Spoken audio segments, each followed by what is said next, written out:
Pernahkah kamu melihat gunung raksasa berwarna kuning cerah yang terletak tepat di sebelah kilang minyak super megah?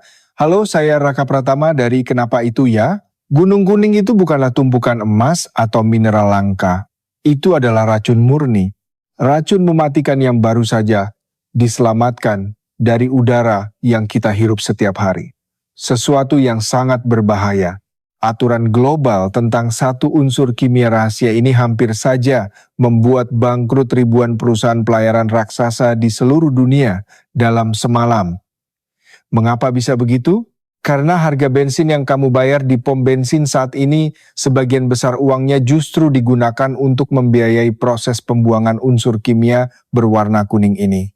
Mari kita bedah lebih dalam. Tahukah kamu bahwa minyak mentah yang baru saja dipompa dari perut bumi, khususnya dari wilayah Timur Tengah, sebenarnya sangat beracun dan memiliki rona kekuningan yang khas? Jika minyak mentah ini langsung disuling dan dimasukkan ke dalam tangki mobil kesayanganmu, mesin mobilmu dipastikan akan hancur lebur hanya dalam hitungan minggu tanpa sisa. Siapa pelakunya? Jawabannya hanya satu kata, belerang, atau yang dalam dunia sains dikenal dengan nama sulfur. Unsur kimia bernomor atom 16 ini adalah musuh utama peradaban modern kita. Namun pertanyaannya, mengapa belerang bisa berada di dalam minyak bumi kita? Dan mengapa kita tidak membiarkannya saja di sana? Selamat datang di Rahasia Gelap Kilang Minyak. Bagian pertama, kutukan sour crude. Jika kita memetakan cadangan minyak mentah di seluruh dunia, minyak dari Timur Tengah mayoritas diklasifikasikan sebagai jenis sour crude atau minyak mentah asam. Istilah asam di sini bukan berarti rasanya seperti jeruk nipis, melainkan merujuk pada kandungan sulfur atau belerangnya yang sangat luar biasa tinggi. Mengapa belerang bisa ada di dalam minyak bumi sejak awal? Untuk menjawabnya, kita harus kembali ke jutaan tahun yang lalu. Minyak bumi tidak muncul begitu saja. Ia berasal dari sisa-sisa fosil organisme mikroskopis seperti plankton dan alga yang mati, tenggelam ke dasar lautan purba, dan terkubur di bawah lapisan sedimen yang sangat tebal selama berabad-abad. Di dasar lautan purba yang gelap dan tanpa oksigen tersebut, proses pembusukan biologis terjadi dengan cara yang sangat berbeda. Proses ini melibatkan jenis bakteri khusus yang hidup dalam kondisi ekstrem. Bakteri-bakteri anaerobik ini tidak menghirup oksigen untuk bertahan hidup, melainkan memakan sulfat yang terlarut dalam air laut purba. Sebagai hasil sekresi atau kotoran dari bakteri pemakan sulfat tersebut, hidrogen sulfida dilepaskan ke dalam lumpur organik. Selama jutaan tahun di bawah tekanan tektonik yang menghancurkan dan suhu panas bumi yang ekstrem dari inti bumi, campuran lumpur beracun ini perlahan-lahan matang dan berubah wujud menjadi minyak mentah yang kita kenal sekarang. Itulah sebabnya belerang bukan sekadar kotoran yang menempel dari luar, melainkan unsur yang telah menyatu secara kimiawi ke dalam DNA minyak bumi itu sendiri. Minyak mentah dari wilayah geologis tertentu, seperti cekungan Timur Tengah, memiliki sejarah biologis yang membuat kandungan belerangnya jauh lebih pekat dibandingkan minyak dari wilayah lain. Lalu muncul pertanyaan kritis, mengapa tidak dibiarkan saja? Mengapa kita harus repot-repot membuang belerang dari minyak mentah tersebut? Toh, minyak itu tetap bisa terbakar dan menghasilkan energi panas, bukan? Jawabannya terletak pada apa yang terjadi ketika belerang bertemu dengan api dan oksigen di dalam ruang bakar mesin bensin atau diesel. Belerang adalah perusak mesin nomor 1 di dunia industri otomotif. Ketika bahan bakar yang mengandung belerang tinggi disemprotkan ke dalam silinder mesin dan dibakar pada suhu ribuan derajat Celcius, sebuah reaksi kimia berantai yang sangat merusak mulai terjadi, memicu korosi tingkat tinggi yang dapat menggerogoti logam terkeras sekalipun. Kehadiran belerang dalam bahan bakar akan menghancurkan sistem pelumasan oli mesin, menciptakan kerak karbon yang tajam, dan merusak konverter katalitik pada knalpot kendaraan. Tanpa konverter katalitik yang berfungsi, mobil akan mengeluarkan gas beracun langsung ke jalanan. Tapi kerusakan mesin hanyalah permulaan dari mimpi buruk yang sebenarnya. Bagian kedua, hujan asam yang melelehkan baja. Mari kita lihat proses kimianya. Jika bahan bakar berbelerang dibakar di dalam mesin kendaraan atau di pabrik industri, atom belerang akan berikatan kuat dengan oksigen dari udara bebas. Hasil perpaduan ini melahirkan gas yang sangat beracun dan tidak kasat mata, sulfur dioksida atau SO2. Gas sulfur dioksida ini tidak diam di permukaan tanah. Ia terdorong oleh panas knalpot dan cerobong asap melayang naik tinggi ke atmosfer bumi. Di atas sana, gas SO2 ini akan bertemu dengan uap air murni yang membentuk awan-awan putih di langit. Saat gas beracun dan uap air ini bersentuhan, sebuah transformasi kimia yang mematikan terjadi. Reaksi antara sulfur dioksida dan uap air di atmosfer secara langsung menciptakan asam sulfat. Ya, asam pekat yang sama yang digunakan di dalam aki mobil, kini melayang bebas di langit dalam bentuk partikel mikroskopis. Awan yang tadinya merupakan sumber kehidupan, kini telah berubah menjadi waduk raksasa berisi cairan kimia korosif. Dan hukum gravitasi tidak pernah berbohong. Apa yang naik, pada akhirnya harus turun. Ketika awan-awan beracun ini sudah terlalu berat menampung beban cairannya, mereka akan menumpahkannya kembali ke bumi. Inilah fenomena mengerikan yang dikenal oleh dunia sains dan lingkungan hidup sebagai hujan asam, bencana ekologis yang diturunkan dari langit. Mengapa hujan asam ini sangat berbahaya? Mengapa tidak dibiarkan saja meresap ke tanah? Pertama, mari kita lihat dampaknya pada infrastruktur modern kita. Ketika hujan asam mengguyur jembatan baja, rel kereta api, dan rangka beton bertulang, asam sulfat akan mengkatalisis proses oksidasi dengan kecepatan yang sangat luar biasa, melemahkan struktur baja. Baja yang seharusnya mampu bertahan selama ratusan tahun bisa kropos dan rapuh hanya dalam hitungan dekade jika terus-menerus terpapar hujan asam. Kerugian ekonomi akibat kerusakan infrastruktur ini mencapai triliunan rupiah setiap tahunnya. Bangunan bersejarah dan patung-patung marmer kuno juga perlahan-lahan meleleh seolah tersiram cairan pelarut. Namun dampak infrastruktur belum seberapa dibandingkan dengan dampak ekologisnya. Ketika hujan asam jatuh ke tanah hutan dan danau, ia mengubah tingkat keasaman tanah dan air secara drastis. Hujan asam melarutkan nutrisi penting yang dibutuhkan pohon untuk tumbuh, sekaligus melepaskan aluminium beracun dari dalam tanah yang kemudian diserap oleh akar pohon. Akibatnya sangat fatal. Hutan pinus yang luas bisa mati mengering, kehilangan daun-daunnya, dan menjadi hutan hantu. Di danau dan sungai, tingkat keasaman yang tinggi akan membunuh telur-telur ikan, plankton, dan menghancurkan seluruh rantai makanan akuatik. Danau yang terkena hujan asam parah akan terlihat sangat jernih, tapi sebenarnya itu adalah danau mati. Dan tentu saja ada dampak langsung terhadap manusia. Gas sulfur dioksida adalah iritan pernapasan yang sangat kuat.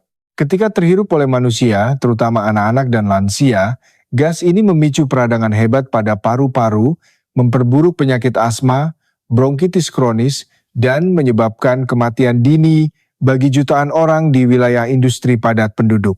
Menghadapi ancaman kiamat ekologis dan kesehatan masyarakat yang masif ini, dunia tidak punya pilihan lain. Pemerintah di berbagai negara maju mulai bersatu dan menetapkan undang-undang lingkungan yang sangat ketat. Mereka melarang keras penggunaan bahan bakar dengan kandungan belerang tinggi. Kilang minyak dipaksa untuk membersihkan produk mereka. Bagian ketiga, miliaran dolar untuk membersihkannya. Sekarang kamu mungkin berpikir, mengapa tidak disaring biasa saja? Pakai saja saringan karbon raksasa seperti filter air di rumah. Sayangnya, hukum kimia tidak semudah itu. Belerang di dalam minyak mentah tidak mengambang bebas seperti pasir di dalam air. Ia terikat secara molekuler. Atom-atom belerang ini terkunci erat di dalam struktur cincin hidrokarbon yang sangat stabil, senyawa yang dikenal sebagai tiofene. Untuk memisahkan atom belerang dari pelukan erat karbon, kita tidak bisa memfilternya, kita harus menghancurkan ikatan molekul tersebut secara brutal. Dan proses penghancuran molekul ini sangatlah mahal dan berbahaya. Untuk melakukan tugas mustahil ini, setiap kilang minyak di seluruh dunia harus membangun sebuah fasilitas raksasa yang disebut unit hydrotreating atau disulfurisasi. Fasilitas ini bukanlah sekadar pabrik biasa. Ini adalah keajaiban teknik kimia modern yang beroperasi di ambang batas kemampuan material logam yang diciptakan umat manusia. Bagaimana cara kerja unit hydrotreating ini? Pertama, minyak mentah asam yang kaya akan belerang dipanaskan hingga suhu ekstrem seringkali melewati 400 derajat Celcius. Minyak panas ini kemudian dicampur dengan gas hidrogen murni, namun panas saja tidak cukup. Campuran ini harus diberi tekanan yang luar biasa tinggi di dalam reaktor baja. Tekanan di dalam reaktor bisa mencapai 100 kali lipat tekanan atmosfer normal. Di dalam reaktor yang mirip panci presto neraka ini, terdapat katalis khusus yang terbuat dari logam langka seperti kobalt dan molibdenum. Ketika minyak panas, gas hidrogen, dan tekanan ekstrem bertemu dengan katalis ini, keajaiban kimia pun akhirnya terjadi secara dramatis. Ikatan karbon yang mengunci belerang akhirnya patah. Gas hidrogen yang agresif segera menyambar atom belerang yang baru saja terbebas, membentuk senyawa baru bernama hidrogen sulfida, sebuah gas yang berbau seperti telur busuk yang sangat mematikan. Minyak yang tersisa kini telah bersih dari belerang dan siap diolah menjadi bensin dan diesel berkualitas tinggi. Membangun dan mengoperasikan unit hydrotreating ini membutuhkan biaya yang sangat fantastis. Satu unit fasilitas ini bisa menelan biaya pembangunan hingga miliaran dolar Amerika. Belum lagi biaya operasionalnya, memproduksi gas hidrogen murni dalam jumlah masif membutuhkan energi yang sangat besar dan infrastruktur pipa yang sangat kompleks dan rentan bocor. Inilah paradoks terbesar dalam ekonomi minyak global. Minyak sour crude dari Timur Tengah atau Venezuela seringkali dijual dengan harga diskon yang sangat murah di pasar internasional karena kandungan belerangnya yang kotor. Namun, kilang minyak yang membelinya harus mengeluarkan biaya selangit untuk membersihkannya agar sesuai dengan standar lingkungan modern.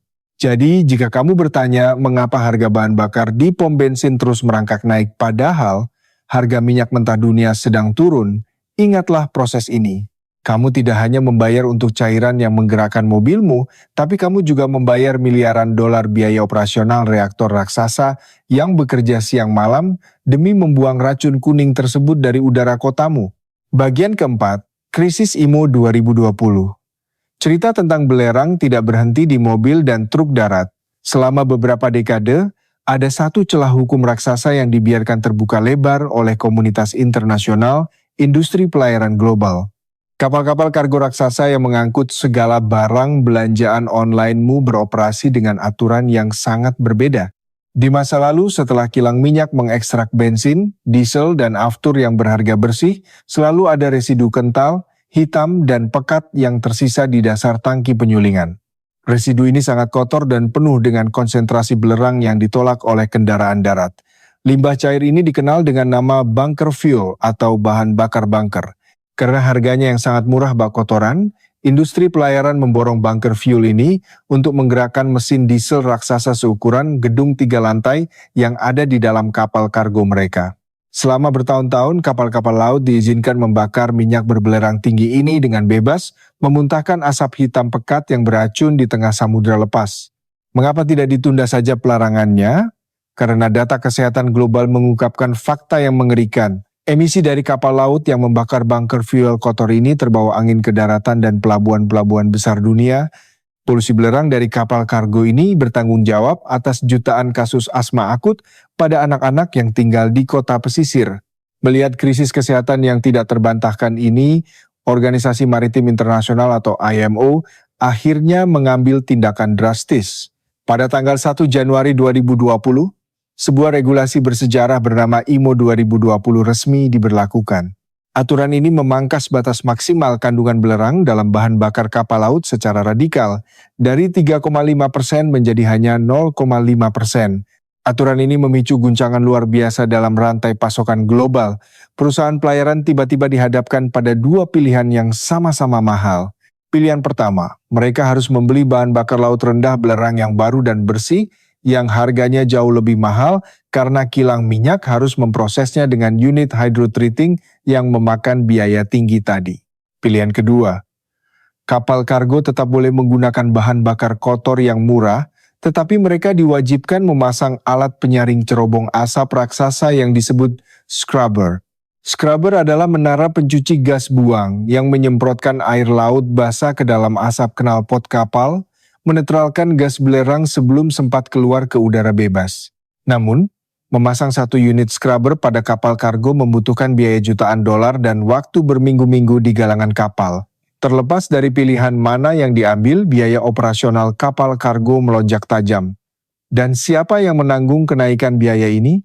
Tentu saja kamu. Biaya pengiriman barang dari pabrik di Asia ke seluruh dunia meroket drastis. Inilah momen pencerahan yang mengejutkan. Alasan mengapa harga barang elektronik, pakaian, atau bahkan ongkos kirim belanja online-mu naik dalam beberapa tahun terakhir, salah satunya adalah karena dunia akhirnya memaksa kapal laut raksasa untuk berhenti menyemburkan belerang ke atmosfer kita. Harga lingkungan yang bersih memang tidak pernah datang dengan murah. Bagian kelima, Gunung Belerang Limbah. Mari kita kembali ke daratan, ke kilang minyak. Setelah reaktor hydrotreating berhasil mengekstrak belerang dari minyak mentah dalam bentuk gas hidrogen sulfida, gas beracun ini tidak bisa dilepaskan begitu saja ke udara. Kilang minyak menggunakan proses close, sebuah teknik kimia abad ke-19 untuk mengubah gas tersebut. Melalui proses close, gas beracun tersebut diubah kembali menjadi unsur belerang murni dalam bentuk cairan panas berwarna kuning cerah. Ratusan juta ton cairan belerang murni ini dihasilkan oleh kilang minyak di seluruh dunia setiap tahunnya. Pertanyaannya sekarang, apa yang harus dilakukan dengan lautan cairan kuning panas dan beracun ini? Mengapa tidak dibuang saja ke laut? Jawabannya jelas, tindakan itu adalah kejahatan lingkungan tingkat tinggi yang akan membantai seluruh ekosistem laut dan mengubah lautan menjadi kolam asam mematikan. Karena tidak bisa dibuang sembarangan, industri minyak harus mencari cara untuk menyimpannya dengan aman, agar tidak mencemari lingkungan sekitar kilang. Solusi sementara yang paling umum adalah mendinginkan cairan belerang tersebut di area terbuka yang sangat luas. Cairan kuning ini dituangkan lapis demi lapis, membiarkannya mengeras di udara terbuka. Seiring berjalannya waktu, lapisan-lapisan ini menumpuk hingga membentuk piramida atau balok raksasa berwarna kuning terang yang menjulang tinggi seperti gunung. Gunung-gunung belerang limbah ini menjadi pemandangan surrealis di sekitar kompleks kilang minyak besar dari padang pasir Timur Tengah hingga dataran dingin Kanada.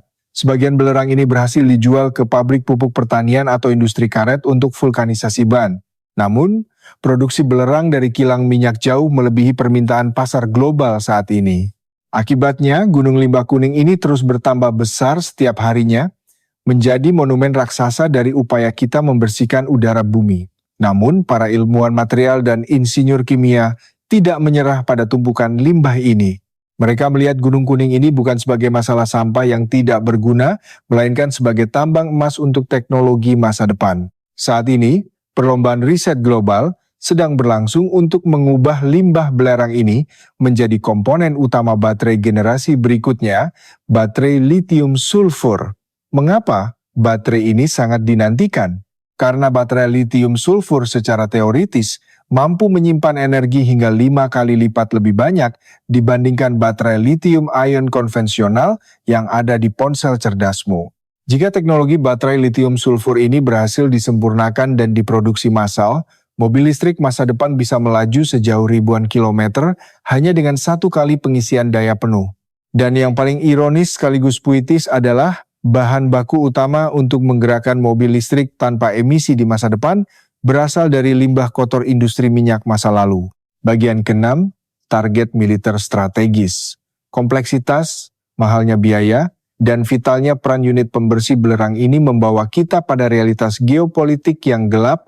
Dalam doktrin peperangan modern, fasilitas kilang minyak tidak lagi dilihat sekadar sebagai pabrik bahan bakar biasa, melainkan sebagai titik lemah yang paling fatal dari sebuah negara.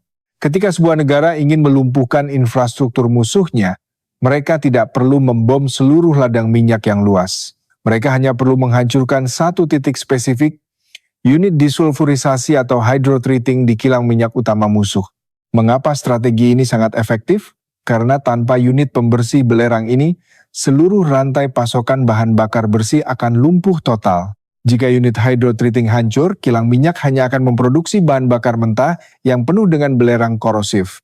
Jika militer musuh terpaksa menggunakan bahan bakar kotor ini untuk menggerakkan tank tempur, kapal perusak, dan jet tempur canggih mereka, maka mesin-mesin perang bernilai triliunan rupiah itu akan hancur dari dalam oleh korosi belerang. Mereka tidak akan hancur oleh tembakan rudal, melainkan lumpuh karena mesin mereka sendiri meleleh akibat reaksi asam sulfat di ruang bakar. Membangun kembali unit hydrotreating yang hancur membutuhkan waktu bertahun-tahun dan suku cadang presisi tinggi dari luar negeri, sesuatu yang mustahil dilakukan di tengah embargo perang yang ketat. Inilah sebabnya mengapa dalam konflik bersenjata di Timur Tengah baru-baru ini, serangan drone atau rudal presisi selalu menargetkan fasilitas pengolahan minyak spesifik ini. Menghancurkan unit desulfurisasi adalah cara paling elegan, mematikan, dan cerdas untuk mencekik urat nadi ekonomi dan kekuatan militer sebuah negara tanpa harus menginvasi wilayah daratnya. Kisah tentang belerang dalam minyak bumi adalah pengingat yang luar biasa tentang betapa rapuh dan kompleksnya peradaban modern kita. Sesuatu yang tampak sepele seperti unsur kimia kuning di dalam tanah ternyata memiliki kekuatan untuk menghancurkan mesin miliaran dolar, memicu hujan asam yang mematikan hutan, dan mengubah peta kekuatan geopolitik dunia. Setiap tetes bensin bersih yang masuk ke dalam tangki kendaraanmu adalah hasil dari pertempuran epik melawan alam. Pertempuran yang melibatkan reaktor bersuhu neraka, tekanan menghancurkan, katalis langka, dan investasi miliaran dolar. Semua itu dilakukan hanya untuk membuang satu unsur yang tidak diinginkan demi menjaga langit kita tetap biru dan paru-paru kita tetap bersih. Bagaimana menurutmu? Apakah kamu baru menyadari bahwa harga ongkos kirim barang online-mu naik gara-gara aturan lingkungan global yang memaksa kapal laut membuang belerang dari bahan bakarnya? Atau kamu terkejut bahwa limbah beracun kuning ini mungkin akan menjadi baterai mobil listrikmu di masa depan? Dunia ini penuh dengan rahasia industri yang mengejutkan. Saya Raka Pratama. Jika kamu suka dengan penjelasan sains kimia yang dikaitkan langsung dengan ekonomi global dan geopolitik seperti ini, jangan lupa untuk klik tombol subscribe. Dukunganmu sangat berarti agar channel Kenapa Itu Ya bisa terus membongkar rahasia-rahasia sains di balik industri raksasa dunia yang jarang diketahui orang awam. Komen di bawah, dari seluruh proses yang kita bahas tadi, bagian mana yang menurutmu paling mencengangkan? Apakah hujan asam yang bisa melelehkan baja atau unit hydrotreating yang berharga miliaran dolar? Mari berdiskusi di kolom komentar. Share juga video edukasi dokumenter ini ke teman, keluarga, atau gurumu yang menyukai pelajaran kimia dan geografi. Bantu channel Kenapa Itu Ya berkembang dengan menekan tombol like jika video ini memberikan wawasan baru untukmu. Nyalakan juga lonceng notifikasinya, karena di video selanjutnya kita akan membedah lebih banyak lagi misteri teknologi dan sains di balik benda-benda yang kita gunakan setiap hari. Pengetahuan adalah kekuatan untuk memahami dunia yang rumit ini. Terima kasih sudah menonton perjalanan panjang menelusuri rahasia gelap kilang minyak dan kutukan belerang ini sampai akhir. Tetaplah kritis, tetaplah penasaran dengan cara kerja dunia di sekitarmu, dan sampai jumpa di penjelajahan sains populer berikutnya bersama saya, Raka Pratama. Selamat menjalani hari dengan wawasan yang lebih luas. Mari kita gali lebih dalam sedikit tentang aspek teknisnya. Beberapa penonton mungkin bertanya, jika belerang begitu buruk, mengapa alam menciptakannya dalam minyak bumi? Dalam sudut pandang geokimia, belerang bertindak sebagai agen pengikat silang alami selama proses pematangan termal minyak bumi jutaan tahun lalu di bawah tanah. Kehadiran ikatan belerang inilah yang sebenarnya membantu mengubah kerogen, materi organik purba yang padat, menjadi cairan minyak mentah yang bisa mengalir. Jadi, tanpa bantuan belerang di masa lalu geologis, kita mungkin tidak akan memiliki ladang minyak cair yang melimpah seperti di cekungan Timur Tengah saat ini. Alam bekerja dengan keseimbangannya sendiri. Namun, keseimbangan alam jutaan tahun lalu menjadi masalah bagi mesin pembakaran internal modern ciptaan manusia. Insinyur metalurgi telah mencoba berbagai cara untuk membuat paduan logam mesin yang kebal terhadap korosi asam sulfat. Mereka mencampur baja dengan kromium, nikel, dan titanium. Tapi hasilnya, biaya pembuatan mesin menjadi terlalu mahal untuk diproduksi massal. Mengapa tidak mendesain mesin mobil dari keramik tahan asam saja? Secara teoritis mungkin, keramik tahan terhadap serangan kimia tingkat tinggi. Namun keramik sangat rapuh terhadap guncangan mekanis dan perubahan suhu yang drastis. Blok mesin keramik akan retak dan pecah berkeping-keping saat mobil melewati jalan berlubang. Logam tetaplah pilihan terbaik yang kita miliki.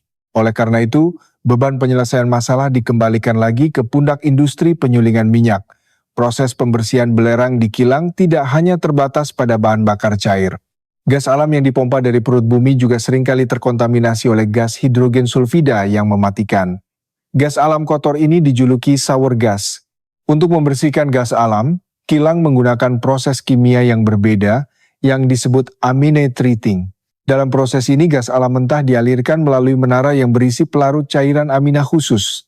Cairan amina ini bertindak seperti spons kimia raksasa yang secara selektif menyerap dan mengikat molekul hidrogen sulfida, membiarkan gas metana murni lewat dengan aman. Setelah spons amina ini jenuh dengan racun belerang, ia dipanaskan di menara regenerasi. Panas tersebut melepaskan gas belerang pekat untuk kemudian dikirim ke unit pemulihan proses close yang telah kita bahas sebelumnya, mengubahnya menjadi balok-balok kuning padat. Sementara cairan amina yang sudah bersih didinginkan dan dipompa kembali untuk menyerap lebih banyak racun. Sistem sirkulasi kimia yang rumit dan tanpa henti ini adalah detak jantung dari industri energi modern. Kegagalan di salah satu titik sirkulasi ini bisa berakibat fatal. Jika sensor mendeteksi kebocoran gas hidrogen sulfida di area kilang, alarm peringatan tertinggi akan berbunyi. Mengapa? Karena gas ini sangat mematikan dalam konsentrasi yang sangat kecil sekalipun. Pada konsentrasi rendah, hidrogen sulfida berbau seperti telur busuk. Namun, inilah jebakan mematikannya. Pada konsentrasi tinggi, gas ini secara instan melumpuhkan saraf penciuman manusia. Pekerja kilang tidak akan mencium bau apa-apa, merasa aman, dan dalam hitungan detik mereka akan jatuh pingsan karena asfiksia atau kekurangan oksigen seluler, diam dan mematikan. Oleh karena itu, setiap pekerja di fasilitas pemurnian belerang diwajibkan memakai monitor gas portabel yang menempel di seragam mereka setiap saat. Keselamatan di kilang minyak bukan sekadar slogan, melainkan garis pertahanan tipis antara kehidupan dan malapetaka kimiawi. Mengelola belerang adalah pekerjaan yang mempertaruhkan nyawa setiap hari. Mari kita perluas pandangan kita ke skala makroekonomi. Kemampuan sebuah negara untuk memproses minyak sour crude berbelerang tinggi secara langsung menentukan kekuatan ketahanan energi mereka. Negara-negara berkembang yang memiliki kilang minyak tua dan sederhana yang tidak dilengkapi dengan unit hydro-treating raksasa berada dalam posisi yang sangat merugikan. Negara dengan kilang tua ini terpaksa hanya bisa membeli sweet crude, yaitu minyak mentah berkualitas tinggi yang kandungan belerangnya sudah rendah dari sananya sejak dipompa dari perut bumi. Masalahnya, cadangan sweet crude di dunia semakin menipis dan harganya sangat mahal di pasar komoditas internasional, jauh lebih mahal dari minyak kotor. Ketergantungan pada sweet crude yang mahal ini membuat negara-negara tersebut rentan terhadap inflasi energi yang parah. Sebaliknya, negara adidaya atau korporasi multinasional raksasa yang memiliki kilang modern berteknologi tinggi bisa membeli sour crude kotor dari mana saja dengan harga diskon besar-besaran, membersihkannya, dan meraup margin keuntungan yang masif. Ini adalah permainan catur teknologi dan kapital. Siapa yang memiliki teknologi desulfurisasi terbaik, dialah yang memegang kendali atas margin keuntungan energi global. Investasi miliaran dolar di awal untuk membangun unit reaktor penjinak belerang pada akhirnya akan terbayar lunas melalui penghematan biaya bahan baku minyak mentah selama puluhan tahun ke depan. Lalu bagaimana dengan masa depan? Apakah industri minyak akan selamanya terjebak dalam siklus mengekstrak belerang dan menumpuknya menjadi gunung limbah kuning raksasa? Belum tentu. Para peneliti kini sedang mengembangkan katalis generasi baru berbahan dasar nanomaterial.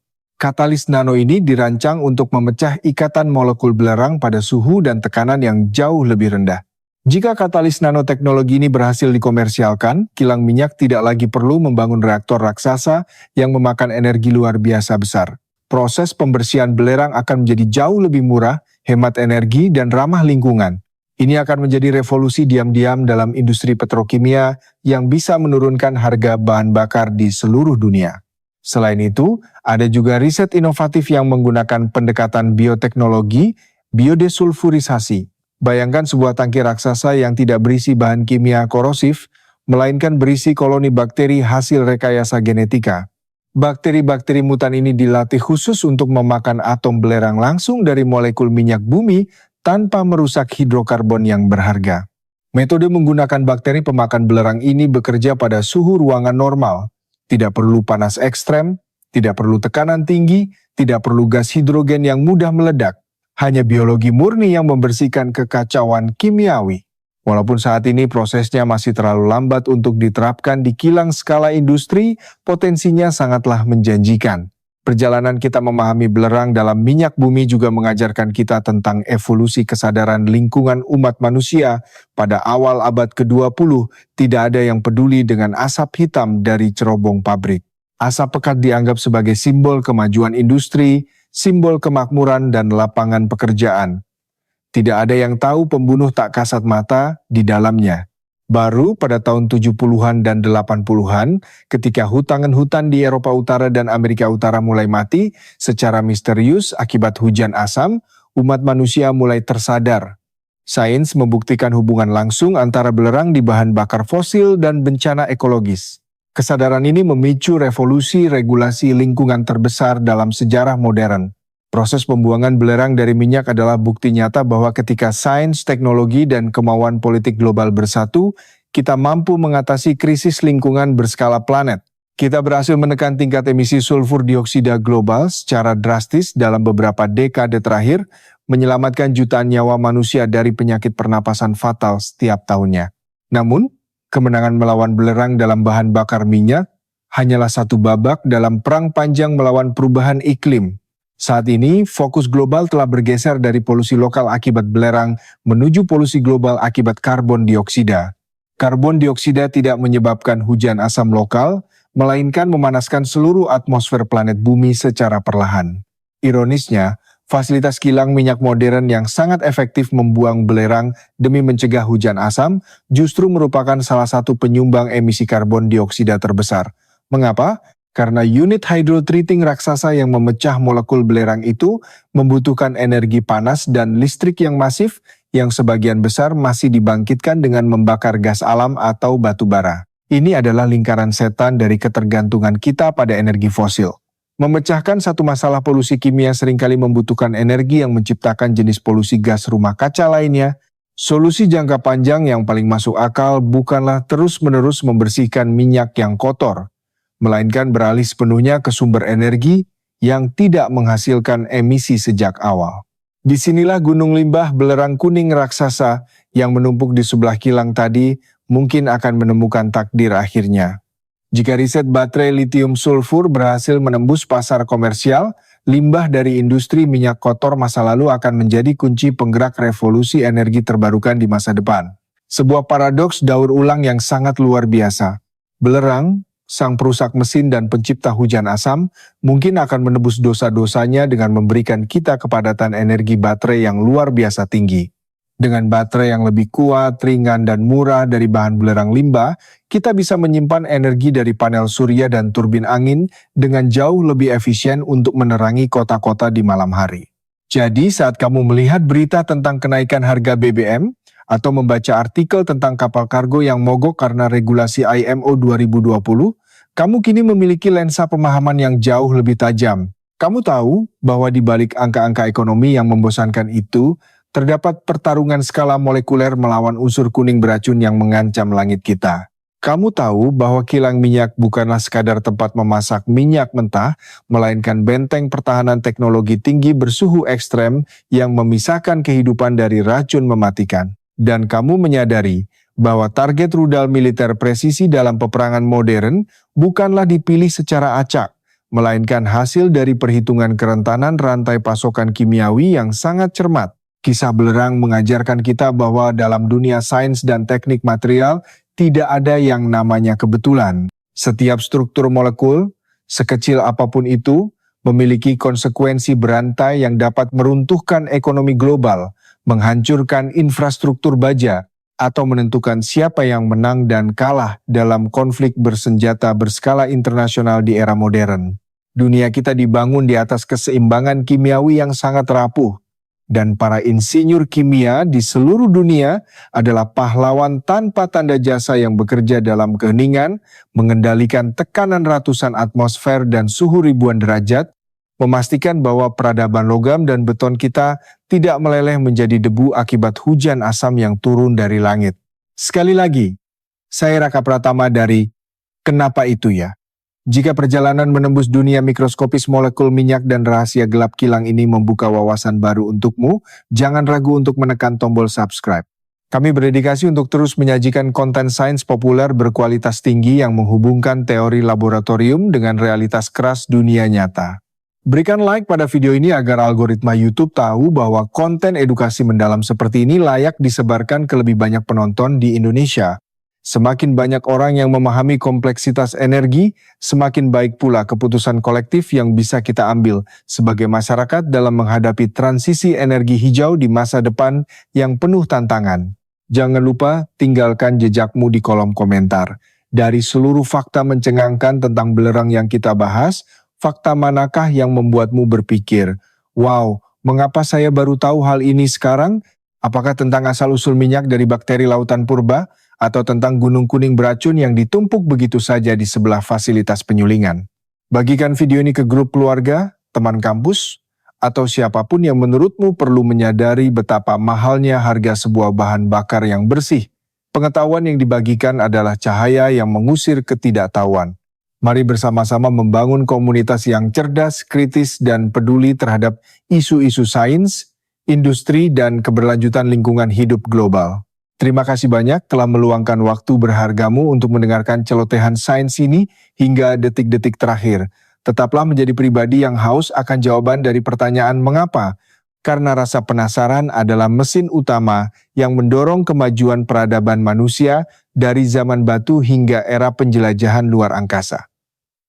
Sampai jumpa di video Kenapa Itu Ya berikutnya. Sebagai bonus kecil untuk kalian yang masih menonton, pernahkah kalian bertanya-tanya, jika belerang sangat merusak mesin, mengapa kita tidak membuat mesin yang sengaja membakar belerang untuk menghasilkan energi dari awal? Ide gila ini sebenarnya pernah diuji coba oleh beberapa ilmuwan militer pada pertengahan abad ke-20 untuk propulsi torpedo bawah air. Mereka mencoba menggunakan reaksi eksotermik antara belerang cair dan logam tertentu untuk menghasilkan daya dorong roket tanpa asap. Secara termodinamika, reaksi ini menghasilkan panas yang luar biasa tinggi.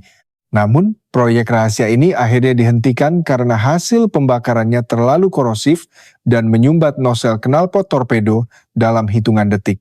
Terlalu liar untuk dikendalikan. Jadi, belerang memang unsur kimia yang sangat keras kepala. Ia menolak untuk dijinakkan dalam bentuk bahan bakar konvensional. Satu-satunya tempat yang aman baginya di era modern ini adalah terkurung erat di dalam struktur sel baterai masa depan, di mana sifat kimianya yang agresif bisa dimanfaatkan untuk menyimpan elektron, bukan untuk dibakar menjadi abu korosif. Itulah sifat alam semesta. Setiap elemen di tabel periodik memiliki peran ganda, bisa menjadi racun mematikan yang meruntuhkan jembatan baja, atau menjadi kunci keselamatan untuk krisis energi global. Tinggal bagaimana kecerdasan dan rekayasa manusia memposisikannya, teruslah belajar, teruslah bertanya. Pengetahuan sains tidak akan pernah berhenti mengejutkan kita. Terima kasih sudah bertahan sampai akhir. Jangan lupa cek video-video dokumenter sains kami lainnya yang muncul di layar sekarang. Klik salah satunya, dan mari kita lanjutkan petualangan membongkar misteri dunia industri dan teknologi yang tersembunyi dari pandangan mata manusia biasa. Sampai jumpa di sana.